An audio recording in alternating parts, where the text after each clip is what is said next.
Hello everyone, my name is Dr. Rasan Kumar. I am Assistant Professor in the Department of Electronics and Communication Engineering, SR University, Warangal, Telangana, India.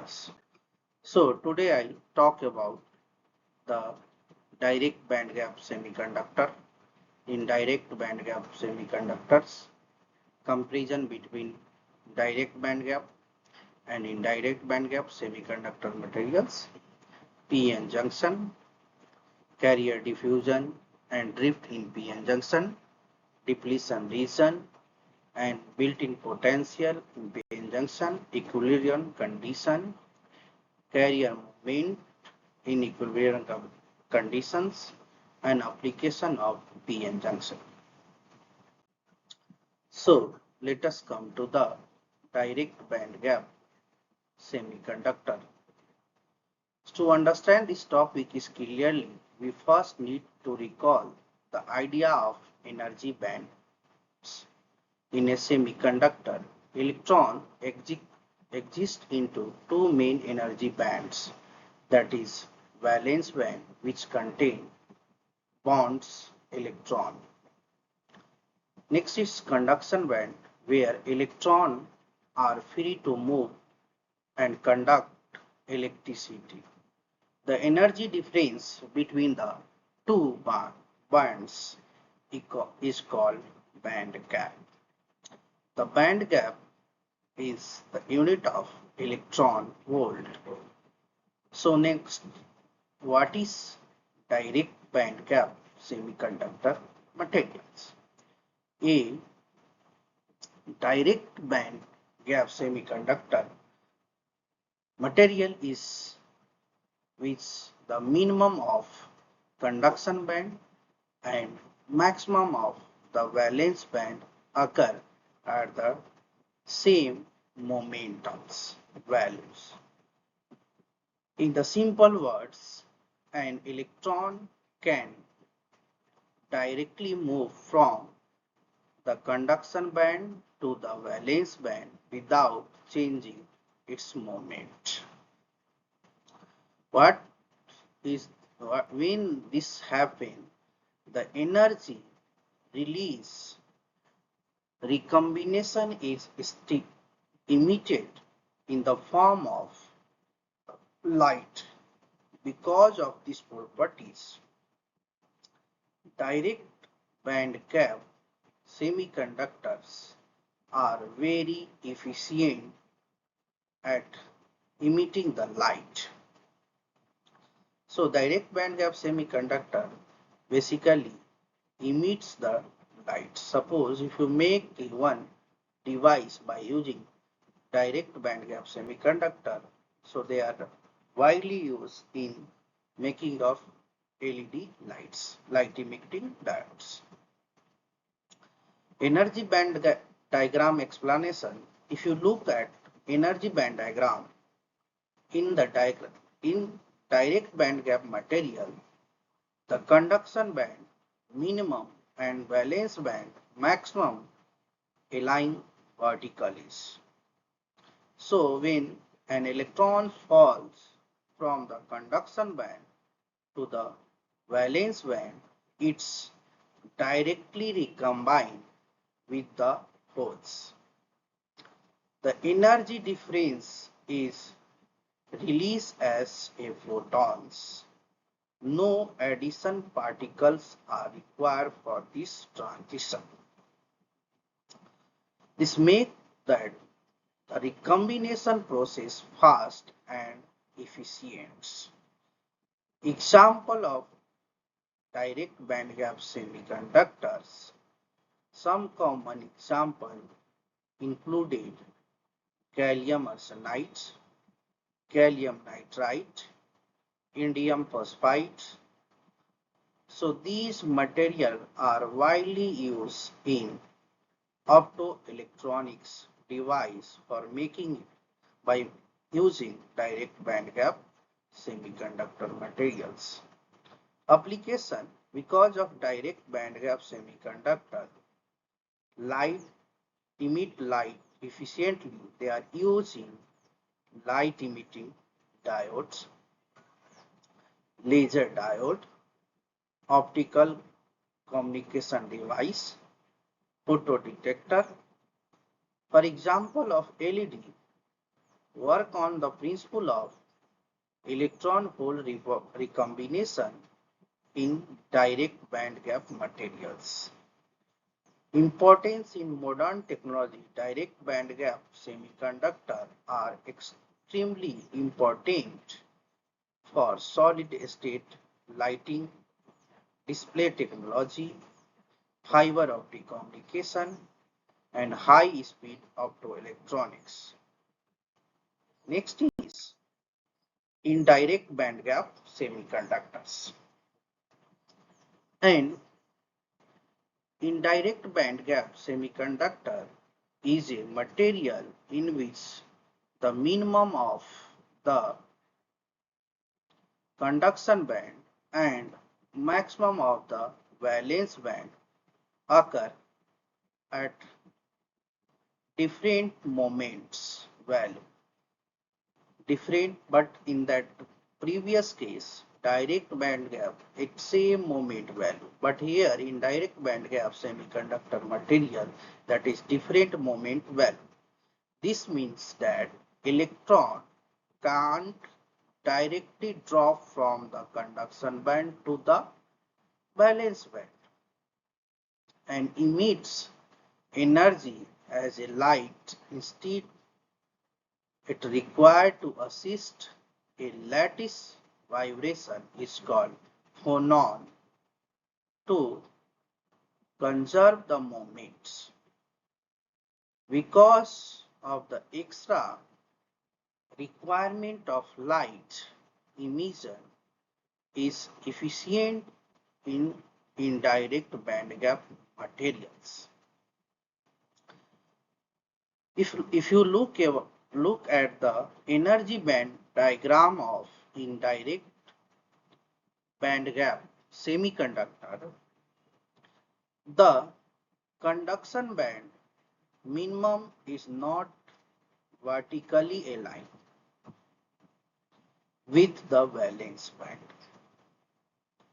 maximum. So when an electron recombines with a hole, it must change its momentum. In the case of direct band gap, momentum are fixed, but here in direct band gap, that by recombining of a valence band to conduction bands, the momentum will be changed. To this, either absorb or emits a phonon. As a result, most of the recombination energy is released as a heat rather than light. This is why indirect band gap semiconductors are poor light emitters. Poor light emitters. Example of indirect band gap semiconductors. The most important examples is silicon. Silicon is widely used in electronics because of its excellent electrical properties and stable oxidation formation. However, it is not suitable for making efficient LED or laser diode because it does not emit light efficiently. Another example is germanium. Applications in direct bandgap semiconductor, even they are not good for light emission in direct bandgap material, are extremely important in transistor, integrated circuit, microprocessor, power electronics device, solar cell, silicon dominant semiconductor industry because it is abundant, cost effective and easy to fabricate. Next is comparison between direct band gap and indirect band gap semiconductors. So, direct band gap semiconductor that emits the light after combination, but indirect band gap semiconductor emits heats. So that in direct band gap semiconductors, K vector are same. In direct band gap semiconductors, K vectors are different. In case of direct band gap semiconductor, an electron can directly emit a photon when transferred from the conduction band to valence band. But in case of indirect band gap semiconductors, a photon can't be emitted because electron must pass through the intermediate state and transfer moment to the crystal lattice. Now, a direct band gap semiconductor, light is released at the junction, but in case of indirect band gap semiconductor, heat is released at the junction. Direct band gap semiconductor radiative recombination is fast because an electron in the conduction band at holes in the valence band, releasing the excess energy as a photons. But in case of indirect band gap semiconductor, radiative recombination is very low due to the photon interaction. Example of direct band gap semiconductor is gallium arsenide, gallium phosphide, indium phosphide are the example of direct band gap semiconductor. But gallium arsenide is widely used for making any electronics device in direct band gap semiconductor. Similarly, in that silicon and germanium are the example of indirect band gap semiconductor material. So these are used in LED and laser for direct band gap semiconductor and indirect band gap semiconductor for making a electronics device, that is PN junction, diode, transistor, etc. Now, application of direct band gap and indirect band gap semiconductor. First of all, application of direct band gap semiconductor, that is light emitting diode, laser, photo detector and solar. Application of indirect band gap microelectronics, that is transistor, IC, photovoltaic solar cell, power electronics device like that electric vehicle, power grid, radiation detectors.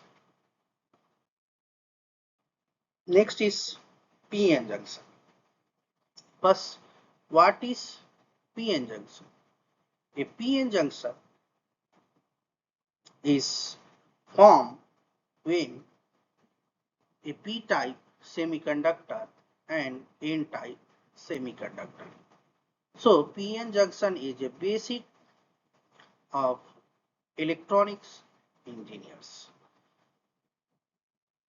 Are both p-type and n-type semiconductor are joined together in a single crystal, it is form a PN junction.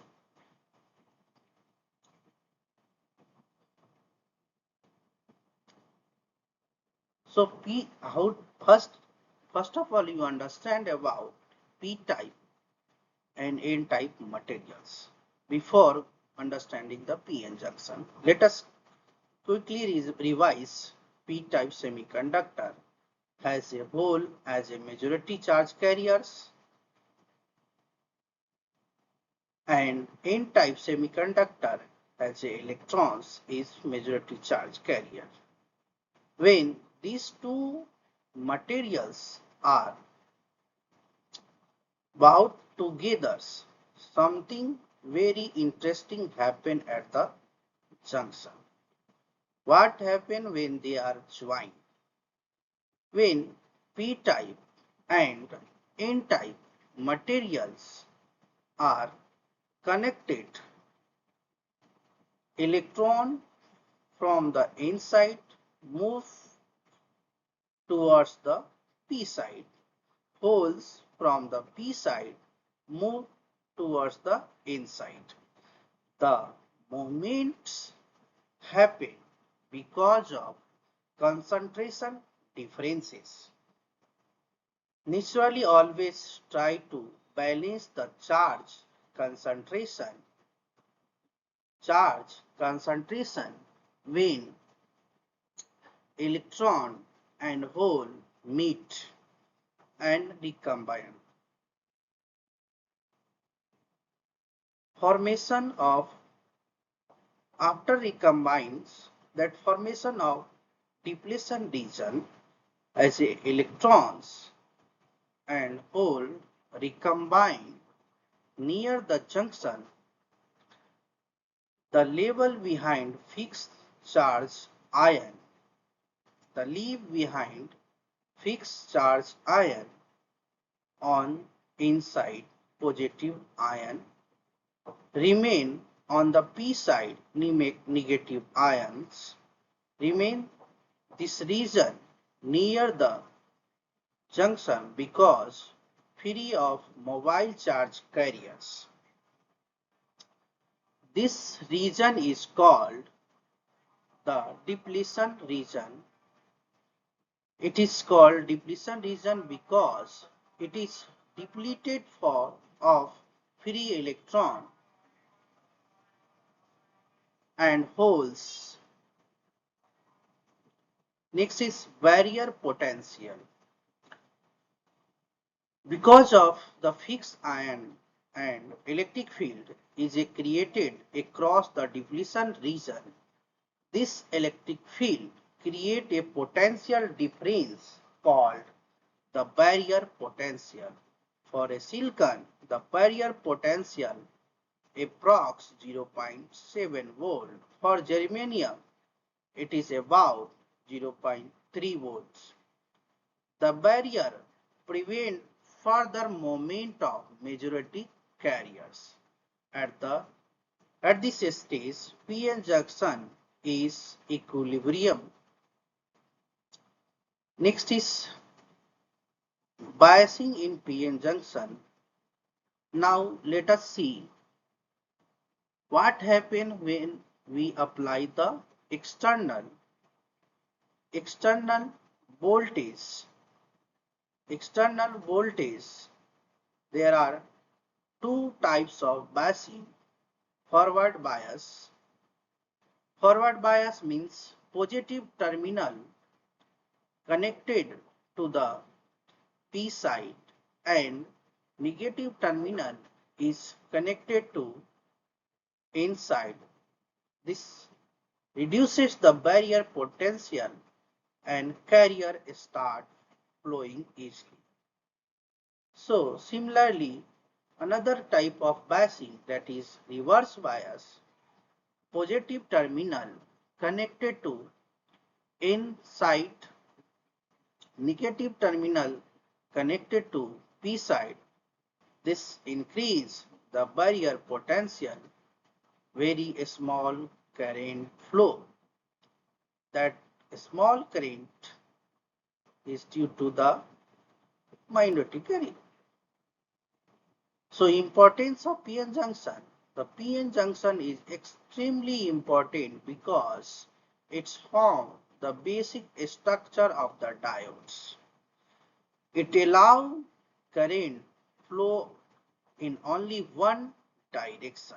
It is used in rectifier, voltage regulators, LED, solar cell, and many other devices.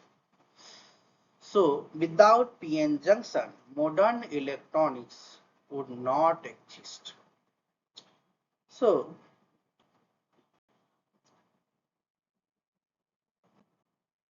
next is carrier diffusion and carrier drifts. So, these two mechanisms explain how charge carriers, that is electrons and holes. Charge carrier means that is electrons and holes move inside the semiconductor material for understanding diffusion and drift is essential to understand how devices like diode, transistor and solar cell work. So, so, so there are two charge carriers in a semiconductor, that is electron present in conduction band, holes is valence band. The movement of these charge carrier produce electric currents. There are two main ways in which this carrier moves: diffusion and drift. Let us understand them one by one. Carrier diffuse. Carrier diffuse occur because of concentration difference. Carrier diffuse occur when because of concentration difference from high concentration to low concentration. In nature, particles always move from a region for higher concentration to the region of lower concentration. This is a natural process and does not require any external electric fields. For example, if one side of semiconductor has more electron then the other side of electrons will automatically move towards the lower concentration region. Similarly, holes also move from higher concentration to the lower concentration. This movement due to the concentration gradient is called diffusion. Diffusion basically it is a process to movement of charge carrier for higher concentration to lower concentration. The current produced because of this movement is called diffusion.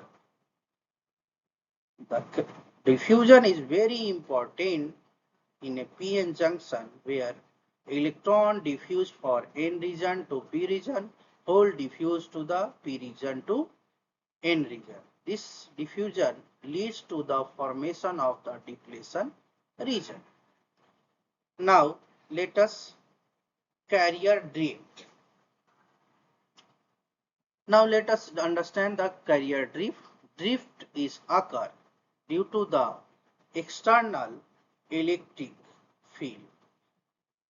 When we apply voltage across semiconductor and electric field is created, this electric field forces electron to move opposite to the field direction, holes to move in the direction of the electric field. This moment is of carrier under the influence of electric field is called drift. The current produced due to this moment is called drift current. So drift current depends on electric field strength, charge of the carriers, mobility of the carriers. So let us, what are the difference between diffusion and drift? Diffusion caused by concentration difference. No external electric fields required. Carrier move from high to low concentration. Drift caused by external electric field required applied voltage. Carrier move under the electric force. Both processes can occur simultaneously in a semiconductor device. So in a PN junction at equilibrium, diffuse current try to move carrier across the junction, and drift current due to the built-in electric field oppose diffusion. At a equilibrium, diffusion current equal drift current. This is why there is no net current flow in unbiased PN junction. When apply external bias, this valence changes and current start flowing. Next is depletion region and built-in potential. So this concept is fundamental to understanding how PN junction work. So formation of when p-type semiconductor and n-type semiconductor join together, they form a PN junction. That p regions and holes are majority carrier, n region holes electrons are minority carriers. So because of concentration differences, electron move from n side to p side, holes move from p side to n side. The moment is called diffusion, and when electrons and holes move across the junction, they recombine. As a recombination occurs on the inside, positive donor ion are the left behind. On p side, negative acceptor ion remains. These ions are fixed and can't move. As a result, a region near the junction becomes free of mobile charge carriers. This region is called depletion region. It is called depletion region because it is depleted of free electrons and holes. The depletion region acts like a insulating barrier between the p region and n regions. Electric field in depletion region because of the fixed positive and negative ion, an electric field is created across the depletion region. This electric field opposes further diffusion for charge carriers. In other words, it prevents more electrons and holes from crossing the junction. This electric field is very important for operation of semiconductor devices. Now, built-in potentials. Due to the electric field in the depletion region, a potential difference is developed across the junction. So this potential difference is called built-in potential या barrier potential. It is called built-in because it is naturally formed without applying any external voltage. For example, in a silicon, the built-in potential is approx 0.7 volts, and in a germanium approximately 0.3 volts. The built-in potential stops the further movement of majority carriers. At this stage, the PN junction reached equilibrium conditions. Equilibrium at the diffusion current caused by the concentration difference, drift current caused by the electric field. These two current becomes equal and opposite. Therefore, there is no net current flow. This balance is maintained unless an external voltage is applied. So, depletion region and built-in potential are essential for diode operation, rectifiers, and transition action. Solar cell functioning: when apply the forward bias voltage, the built-in potential decreases and current flow easily. When apply reverse bias voltage, built-in potential